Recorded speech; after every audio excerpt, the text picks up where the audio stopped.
Unfortunately for Kid Rock, more and more artists are dumping his music festival, and of course, MAGA is crying like a bunch of babies.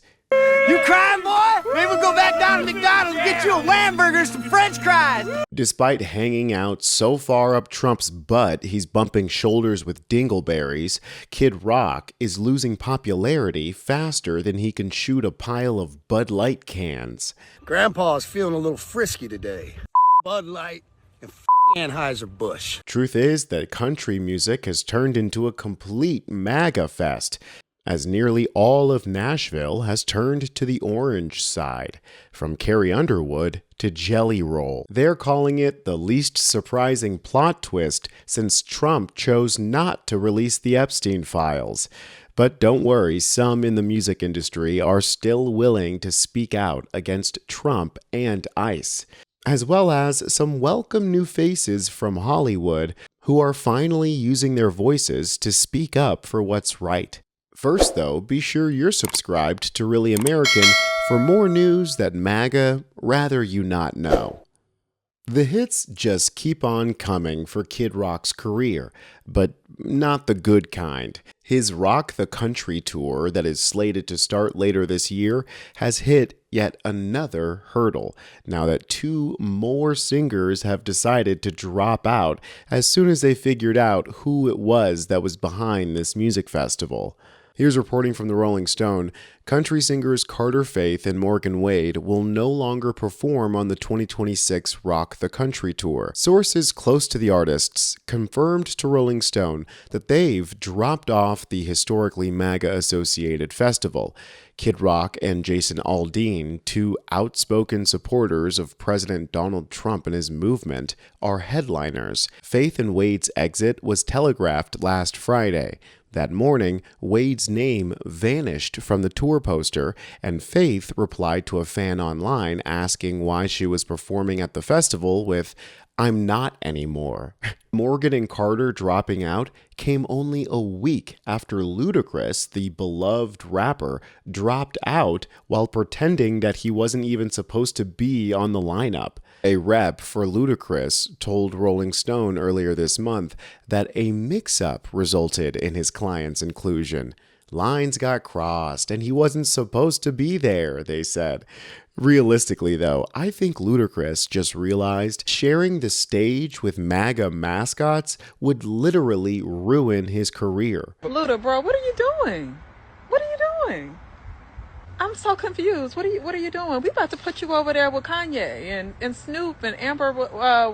What's the name? The bald-headed one used to be cute. The really irrelevant one who nobody cares about anymore. Her. We about to put you over there with them. It's pretty hard to ignore how this whole festival is one big MAGA pregame for Trump's big waste of taxpayer money later this year for America's 250th birthday. Here's reporting from Parade. Though the three performers have not shared insight into why they backed out of the festival, the event has been dubbed a MAGA Fest online, as headliners like Kid Rock and Aldean are vocal supporters of President Trump. According to their website, Rock the Country is more than just a festival. It's a celebration of community, tradition, and the spirit that's carried America through 250 years. While promoting the festival on Instagram, Kid Rock wrote, "It's 2026, America turns 250 and Rock the Country is marking the moment the right way.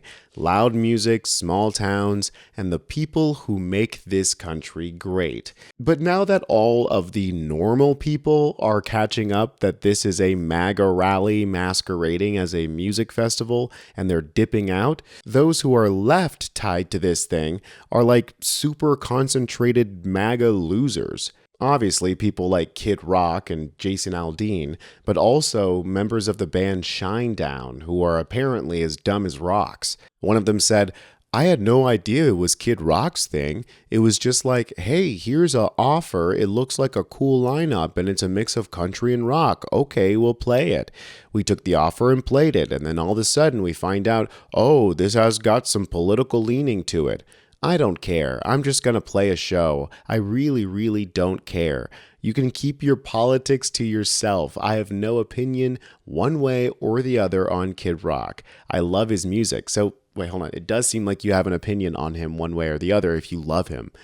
This is about music. Ludacris wasn't tough. I mean, it's not like he needs the money. Geez, if he's not tough enough to stick it out, that's just silly. That's him being a coward, in my opinion. I love how it's not political to have a whole ass MAGA music festival to celebrate the president, but it is political to refuse to play at that music festival. I mean, love of the music? You're doing this because you love Kid Rock's music? This is the kind of musical talent that you find inspiring?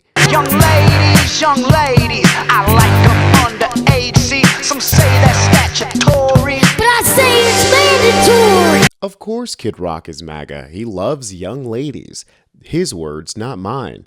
And that was in a kid's movie, by the way, Sickos. And these are the people that these country stars have been cozying up with recently, becoming more and more political since Trump took office the first time.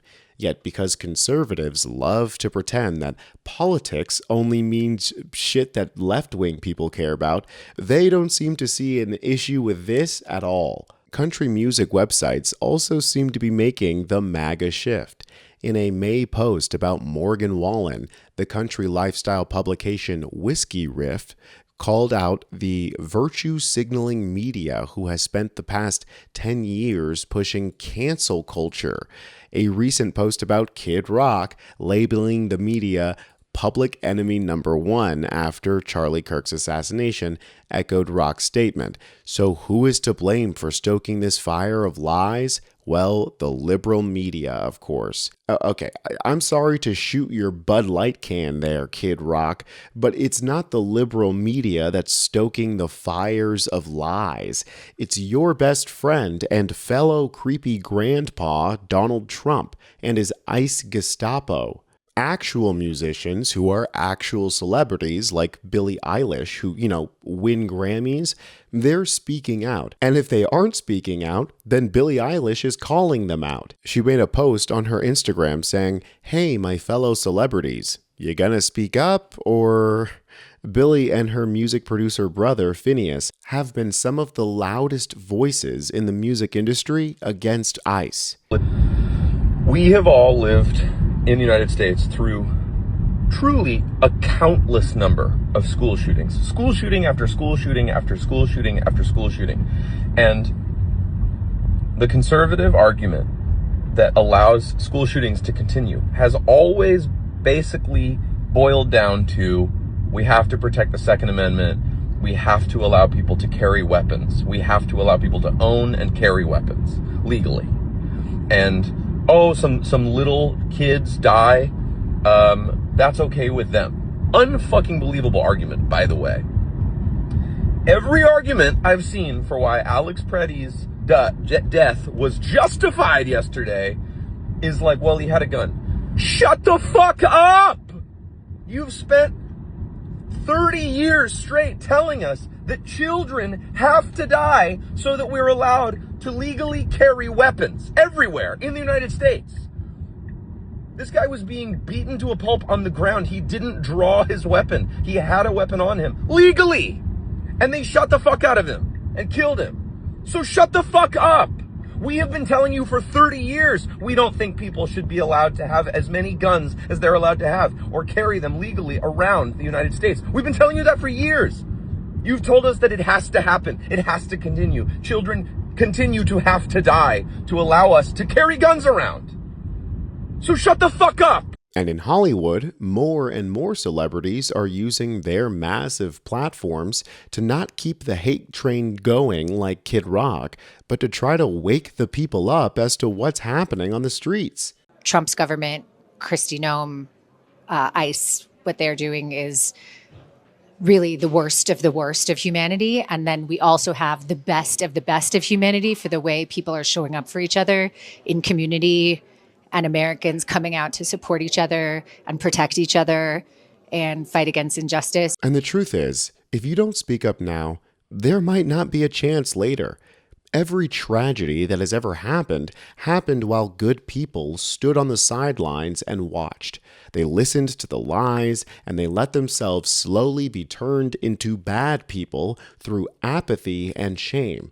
But things are different now. We don't have to just sit by and watch. We can record, which may seem like nothing. It may seem obvious, but with the recent murders of Alex Preddy and Renee Good, we've seen just how important our cameras have been.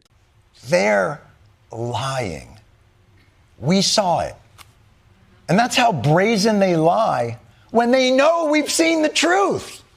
That's how they lie when they know we know. Imagine how they lie when there's no evidence to contradict them. And maybe that more than anything explains why Alex Preddy really was a threat. Because he was brandishing a weapon. A handheld, aluminum, 1080p, 60 FPS weapon of mass illumination. Because there is nothing more dangerous to a regime predicated on lies than witnesses who capture the truth. So go out there and protest ICE and Trump's regime, but do so safely, peacefully, looking out for each other, and recording everything. And be sure to subscribe to Really American too, to stay up to date on what MAGA hates getting caught doing. I'm Tony Hinderman, and I'll catch you next time.